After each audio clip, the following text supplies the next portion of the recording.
if you play courses where you've got heavy greenside rough and you're struggling to uh, get those onto the green or get them as close as you'd like, I've got 5 things I want to go over here for you to help you play those shots a little bit better. So the first thing I want to cover is just understanding what the wedge does, and a couple basic things about it. So with the Sterling Irons wedges, and any wedge really, there's a couple key things here.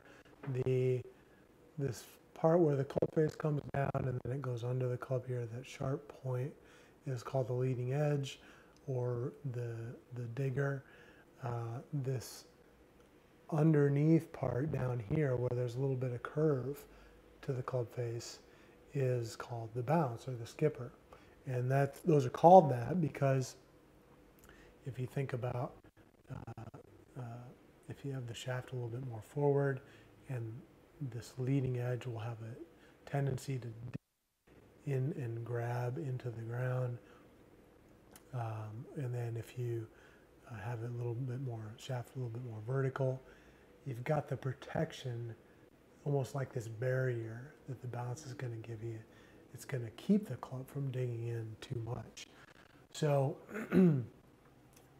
that's the first thing to point out, is just we need to understand those 2 things to be able to effectively play these type of shots, these heavy greenside rough shots. The second thing, now that we know that the bounce is important for this, the ball sitting down, you got this super munchy, crunchy, thick rough. You don't want the club to grab in there and get and hold. You want to keep it from digging in there too much. The momentum of the club coming down into the grass is going to be enough to get down in there far enough to get it out. So you don't want to have the club face square and have this leading edge exposed. Rather, you want to be able to use the bounce. So knowing that you need to use the bounce, probably it's not going to be the best idea to say use your lob wedge, your Sterling Irons lob wedge for this type of shot. Whereas you think you need that lob wedge to get it up high. The lob wedge actually has less bounce than the sand wedge. So even if you need to hit a high shot here, you probably want to grab the sand wedge, because we designed that sand wedge, and most all sand wedges are going to have more bounce on the bottom of the club than lob wedges. So grab the wedge with the most bounce. In this case, the Sterling Irons is your sand wedge. So use your sand wedge. And then basically you want to play it like a bunker shot. So normally when you have a ball here in the grass, you hit the club or hit the ball, and then maybe you take a little divot or brush in the ground after it's coming out first. In the bunker, generally you want to hit 1 to, I'll come up a little closer here. You want to hit maybe 1 to 2, 3 inches behind the ball. And in the bunker, in the case of the bunker, you hit the sand and the sand gets deflected and the ball pops out.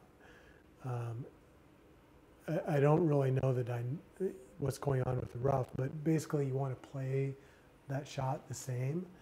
So use your sand wedge, and then what you want to do is open the club face. So when you open the club face, if it's sitting here square, flat like this, you got the leading edge exposed, and leading edge is leading the way. And if you open the club face, you got the bounce protection. So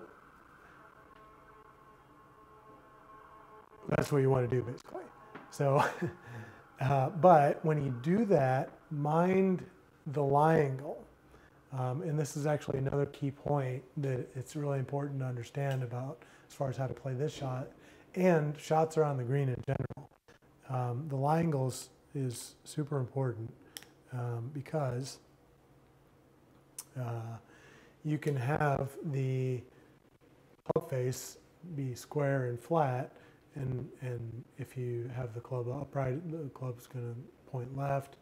If you have it to flat like this, it's going to point to the right. So when you open the club face, let me back up here. One key thing is that the ball is going to start out wherever the club, pretty much on a center strike, wherever the club face was aimed at impact. That's going to be the primary determinant of the direction that it starts. So it's going to start wherever this club face starts. So if you, maybe this is a little better angle for this.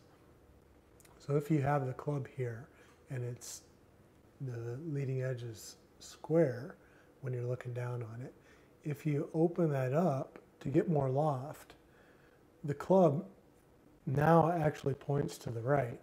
So you either have to, somehow or another, you have to lower the handle enough so that the club face points back at the where you want the ball to start. So, and you won't have the advantage of using these out on the golf course. So you just kind of got to eyeball it and maybe practice it a little bit. So you can open the club face, expose the bounce there to keep the club from really digging into the rough, and then maybe lower yourself enough to where you think that that's about where, despite this leading edge pointing out to the right now, this the actual club face is pointed straight. So that's, I guess, what I want to say about that. So, so I think that's enough to cover the topic there. So let's just recap. Understand your wedge. Leading edge is going to dig. The bounce is not going to dig as much. Use the wedge, since we don't want the club to dig down into this thick rough and get hung up in there. We want to prevent that from happening. So use your sand wedge, use your Sterling iron sand wedge. It's going to have the most bounce. It's going to help be the easiest club to play the shot with. And then you just play it like a bunker shot. You set up, and then you open the club face, and then that's going to expose that bounce again. And then you just mind the lie angle, mind where, let me try it from this angle. If you open the club face, the club's going to point out this way. So then you just lower the handle so that it points more straight towards your target. And that's what you got to really pay attention to, not so much the line, even though these lines will be, the groove lines will look like they're pointing out to the right, the club face or leading edge pointing out to the right. Where the club face is pointed in the 3D space, that's what's going to really make a difference at impact. And then you just make a swing and you hit 1-2 inches behind the ball, and it should just pop right up out of the rough there and onto the green. And then it's just a matter of deciding how much of a swing you want to make at it to get your distance control down. So try those things, and hopefully with putting those things into play, you'll be playing these shots from this heavy, thick greenside rough a lot more effectively.